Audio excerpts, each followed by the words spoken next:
Good morning. Welcome to Coffee and Tarot Time. Happy Saturday. Yay. And the crowd goes wild. Um, so really quick, again, we have Christian. She is Christian's Divine Light with a C. She is, I'll put the coupon code. She is our featured reader. She will be good until Sunday at midnight. Try one of her lives. We have video rooms. They're pretty neat. I do want to brag about the technology of my site. So if you haven't, she's just a really good, thorough reader. Very, very good energy. Try her out. Give her a shout through one of her lives and try out one of the video rooms. Then you can walk away with the video recording and have it forever and ever. I was telling a story about, I get readings too, and I had a reading from someone about, oh God, I think it was 2019. And last year, most of the stuff really came out. Like I went through it and I did like a checklist, like, ooh, that happened, ooh, that happened. So it's fun to go back through it and see. And it's interesting to see how we interpret. I always tell the story of this reader had said to me that somebody was going to place themselves in a place that I frequent often so they could run into me. And I thought, well, surely, he knew my comings and goings. He knew what grocery store I liked. He just knew everything. And no, he actually placed himself online. Yep, placed himself online in certain places. So, and he did run into me. Lucky guy. All right, so moving forward, I am using my Light Seers deck. Light Seers Tarot, yay, I like it. The only thing is the cards are very thick, it's hard to shuffle. Now, you may be saying to yourself, where's Luna? So I'm at an island in my kitchen, and I have two stools at the island. And the island is fairly high, as you can see. And the only way Luna can jump on it is if she jumps on one of the chairs and then she gets on top of the island. And normally she's not allowed on my table. And normally I don't advocate her jumping on anything, but for some reason she likes the camera and she likes you guys. But she's becoming an annoyance. So I've taken the chair and I've turned it and moved it the other way. So now she really can't, she can't get up. Haha. Because it does distract me and it distracts you. But anyway, let's see what we have. Let's just draw some cards. Let's weave a tail. And then the final tail, maybe with some clarifications of another deck, I'll see how I feel with that, will be revealed in the circle. So if you like the reading and it's resonating, we'll take it a little bit further. Okay, everybody ready?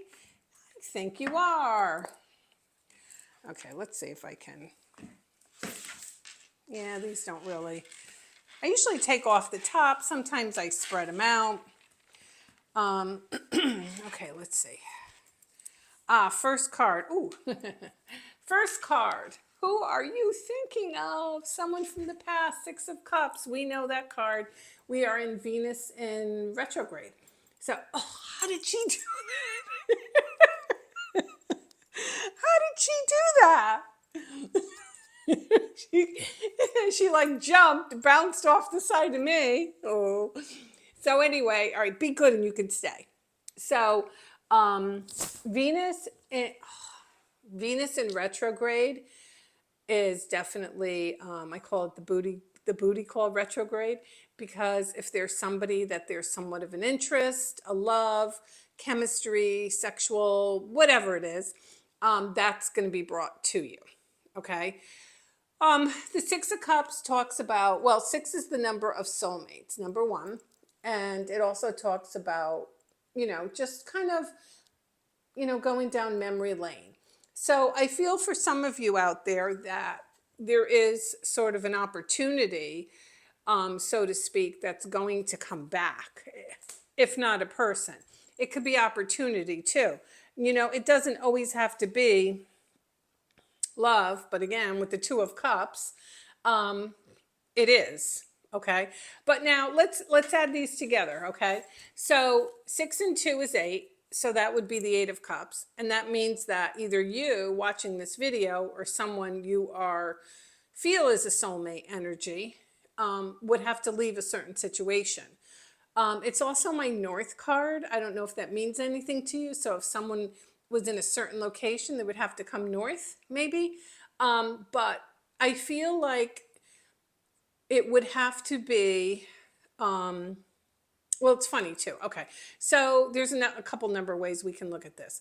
So it's somebody who's already in a relationship. Okay. Somebody who's already in a relationship. But it's also the number 8 is the strength card. So if we go to the majors, this would be the card of Leo, and we're in Leo season. So these cards are speaking really, really loud to us. Okay. They're speaking pretty loud to us. Luna. The Empress, we have the number 3. The Empress tells us that there is a situation that still has the ability to grow. You know, I always say this about everything. Always tell people I read for all the time too. Never say never. You know, you can say, no, I'm done. No this, no that. But I always, as long as 2 people are breathing, I mean, I've heard the craziest stories. And I don't advocate whatsoever anybody putting their life on hold and waiting for someone. No, I don't advocate that whatsoever. What I do advocate is just learning how to take a situation. I've talked about this in my table talk, Circle Girls on the Circle. Like, how do you take a situation without giving up hope on it and just putting it aside? You know, you've done it every day. You've watched readings every day. Maybe you've talked about them. You've stalked them. You followed them. You know, you've done this every day, that it's become part of your norm. So how do you automatically just turn that off and not do it? Well, you have to take baby steps. But just because you're taking your eye off the ball, I think this is where a lot of you get worried. Just because you're taking your eye off the ball and maybe putting your eye more on yourself doesn't mean you're giving up on the situation. Okay? Doesn't mean that at all, because you stalking them, you talking about them, and you doing all this stuff isn't going to bring them back any quicker. You got it? So I think in separation, no matter who's in separation, whether it's just for a short length of time, a long length of time, or whatever, your main goal should be, how can I make myself a better person? Okay? And the Empress talks about that. The Empress is all about growth. Remember, she is every single queen that is out there. She is all about growth. So how many of you can say, he left me at a queen, or she left me at a king, and now I'm an emperor or I'm an empress? How many of you can say that? Because that's a very important thing. And the reason I'm looking at these like this is because the writing is a little difficult. So with the 2 of Wands, yeah, there you go. There you are. Just sitting there waiting and wondering, will it ever happen? Will they ever come back? So I think the question isn't, will they ever come back? Yeah, I mean, you could go out, you could ask it, you could get insight. And I'm hoping when my readers read for you, they give you a little more insight than, no, he's not coming back, or yes, he's coming back, or yes, she's here, or whatever the case may be. I'm hoping they give you a little bit more insight. Like, okay, so in this separation period, what are you going to do? Are you going to be better, or are you going to be less? What are you going to do? Are you going to move? Are you going to grow? Because you're definitely sitting there. But this is a card of faith too. Don't forget, with the 2 of Wands, we can't see anything. Okay? We can't see anything. We have to go on the card of faith and hope. And with the Knight of Swords, this person may have run out of your life, turned their back on you, and ran out of your life. Okay? And that stings. I know that. Luna knows that too. But it does. It stings. But it's not the end. So you have to rebuild yourself. Okay? And most times when people walk away from relationships, it really has nothing to do with you. It has everything to do with them.